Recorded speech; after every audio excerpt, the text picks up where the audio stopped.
So hello नमस्कार राम राम, आप सभी का स्वागत है सत्या फैक्ट्स के एक और एपिसोड में, जिसमें हम चेरनोबिल न्यूक्लियर डिजास्टर के बारे में बात करने वाले हैं और साथ ही हम उन लोगों के बारे में बात करने वाले हैं जो इस पूरे घटनाक्रम में एक क्रूशियल रोल निभाते हैं।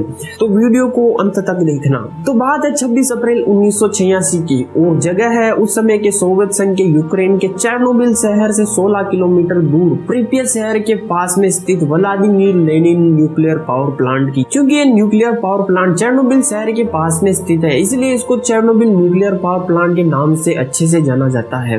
रात के तकरीबन 1:23 AM पर चेरनोबिल न्यूक्लियर पावर प्लांट के रिएक्टर नंबर 4 में धमाका होता है, जिसे चेरनोबिल न्यूक्लियर पावर प्लांट में 1983 के अंदर लगाया गया था।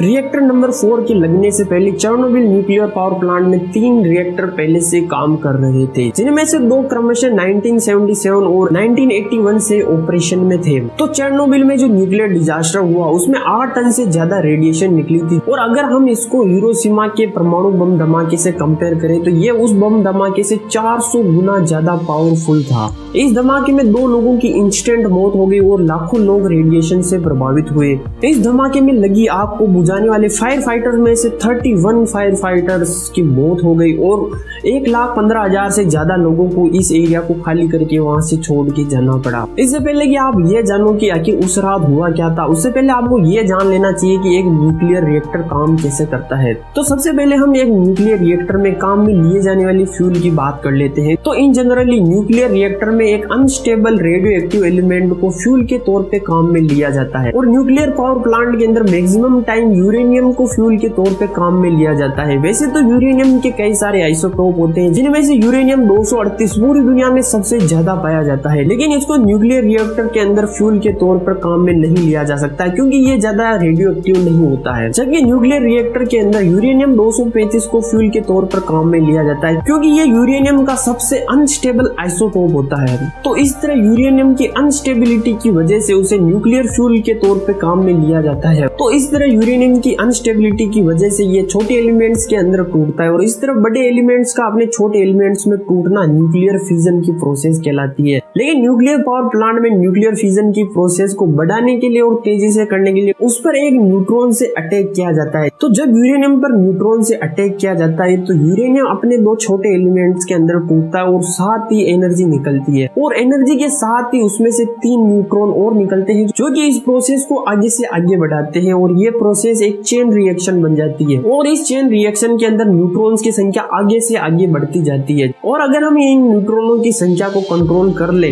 तो इससे निकलने वाली एनर्जी को हम पानी के कांटेक्ट में लाएंगे, जिससे भाप बनेगी, और उस भाप की वजह से हम जनरेटर को घुमाएंगे और हमारे को बिजली प्राप्त होगी। लेकिन अगर हम इन न्यूट्रॉनों की संख्या को कंट्रोल करने में कायम नहीं रहे तो यह एक अनकंट्रोल्ड चेन रिएक्शन बन जाएगी, जिसकी वजह से काफी मात्रा में एनर्जी निकलेगी, और इस एनर्जी की वजह से होगा एक बहुत बड़ा धमाका, और यही प्रोसेस होती है एक न्यूक्लियर बॉम्ब के अंदर। और ऐसा ही कुछ उस रात चेरनोबिल न्यूक्लियर पावर प्लांट के अंदर हुआ था। उस रात चेरनोबिल न्यूक्लियर पावर प्लांट का रिएक्टर नंबर 4 एक रिएक्टर से न्यूक्लियर बॉम्ब में बदल गया था। न्यूक्लियर रिएक्टर से बिजली बनाने के लिए पानी का स्टीम में बदलना बहुत ही जरूरी होता है, और इस पानी को स्टीम में बदलने के लिए हमें पानी को न्यूक्लियर रिएक्टर के अंदर पंप करना होगा, और इस पानी को रिएक्टर के अंदर पंप करने के लिए हमें जो मोटर लगेगी उसके लिए बिजली की जरूरत होगी, और ये बिजली की जरूरत वहाँ पर लगे डीजल जनरेटर से पूरी होती थी। लेकिन अब ये सवाल आता है कि पावर फेलियर के टाइम ये जनरेटर नहीं होंगे तो पानी को रिएक्टर के अंदर कैसे पंप किया जाएगा। इसलिए उस रात एक इमरजेंसी पावर फेलियर टेस्ट किया जा रहा था, जो पहले एक रात पहले होना था लेकिन उसे रीशेड्यूल किया गया था। यह टेस्ट अब तक रिएक्टर नंबर 4 पर 2 बार पहले भी किया जा चुका था, लेकिन दोनों बार इसमें सक्सेस नहीं मिली थी, और उस रात कुछ टेक्निकल खराबी और इंजीनियर्स की लापरवाही की वजह से एक अनस्टेबल चेन रिएक्शन बनी, और मात्र 32 सेकंड में एक धमाका हुआ जो दुनिया का सबसे बड़ा न्यूक्लियर डिजास्टर बनकर सामने आया। क्योंकि उस टाइम पर यूएसएसआर यानी कि सोवियत संघ में शीत युद्ध चल रहा था, और ये घटना हो गई जो कि काफी ज्यादा शर्मिंदगी वाली बात थी। तो यूएसएसआर यानी कि सोवियत संघ ने इस घटना को काफी ज्यादा छुपाने की कोशिश की, लेकिन फिर हवा में रेडिएशन की मात्रा काफी ज्यादा होने और पड़ोसी देशों के दबाव के कारण यूएसएसआर ने 10 दिन के बाद में इस बात की पुष्टि की चेरनोबिल के अंदर न्यूक्लियर डिजास्टर हुआ था।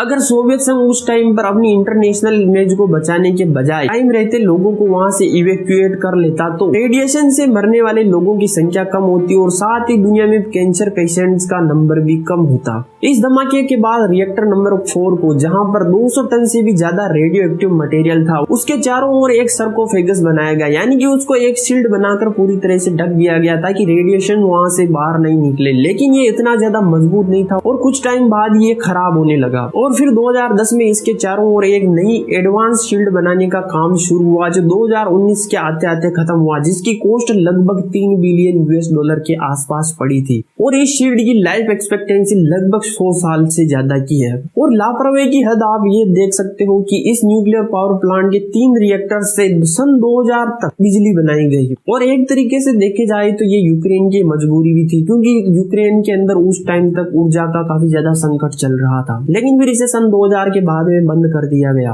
इस न्यूक्लियर पावर प्लांट के चारों ओर एक जंगल था जो पहले पूरा हरा भरा था, लेकिन एक्सप्लोजन के बाद में ये हरा भरा जंगल बिल्कुल लाल जंगल में बदल गया, जिसकी वजह से इसे रेड फॉरेस्ट कहा जाने लगा। और न्यूक्लियर पावर प्लांट में काम करने वाले लोग जिस प्रिपियत शहर के अंदर रहते थे वहां पर एक ब्रिज था, तो एक्सप्लोजन को वहां के लोगों ने उस ब्रिज पर खड़े होकर देखा था, जिसकी वजह से उनके अंदर काफी ज्यादा मात्रा में रेडिएशन गई थी, जिसकी वजह से उस ब्रिज को आज ब्रिज ऑफ डेथ के नाम से जाना जाता है। और ये प्रिपियत शहर अभी बिल्कुल अबेंडन पड़ा हुआ है, बिल्कुल खाली। जहाँ स्कूल थे वो स्कूल बिल्कुल ऐसे के ऐसे, घर बिल्कुल ऐसे के ऐसे ही। इस दुर्घटना के 36 साल बाद भी आज वहां पर कोई नहीं रहता और कुछ गिने चुने स्टाफ के लोग रहते हैं जो इस न्यूक्लियर पावर प्लांट से 10 किलोमीटर दूर व 36 किलोमीटर के दायरे के बीच में रहते हैं। अब हम उन लोगों की बात कर लेते हैं जिन्होंने इस पूरी चेरनोबिल की घटना को और भी ज्यादा भयंकर होने से बचाया था। दरअसल पावर प्लांट के नीचे एक पुल था जिसके अंदर चारों रिएक्टर का न्यूक्लियर वेस्ट जाता था, जिसकी वजह से उसका पानी पूरा रेडियो एक्टिव था। जब उस रात प्लांट में आग लगी थी, वो आग अगर उस पुल के पास में पहुंच जाती तो इसकी वजह से एक बड़ा धमाका होता और ये धमाका इतना बड़ा होता कि पूरा यूरोप कॉन्टिनेंट 5000 सालों के लिए बिल्कुल इनहेबिटेबल हो जाता। इस हादसे को रोकने के लिए उस पुल को किसी ना किसी तरीके से खाली करना था और उस पुल को खाली करने के लिए उसके अंदर वॉल्व लगे होते थे जिनको मैन्युअली जाके खोलना पड़ता था। लेकिन वहां पर जाना एक बड़ी रिस्क की बात थी, क्योंकि वो पानी रेडियो एक्टिव था और अगर उसके कॉन्टेक्ट में आए तो रेडिएशन की वजह से किसी की मौत भी हो सकती थी, तो कोई जाने को तैयार नहीं था वहां पे। और इस काम को करने के लिए 3 लोग सामने आए जिनका नाम था एलेक्सी एलमेनको,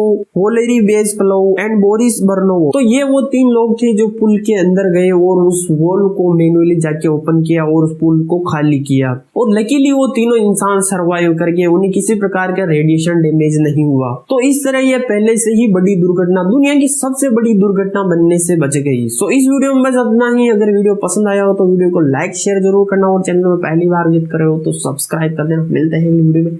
जय हिंद।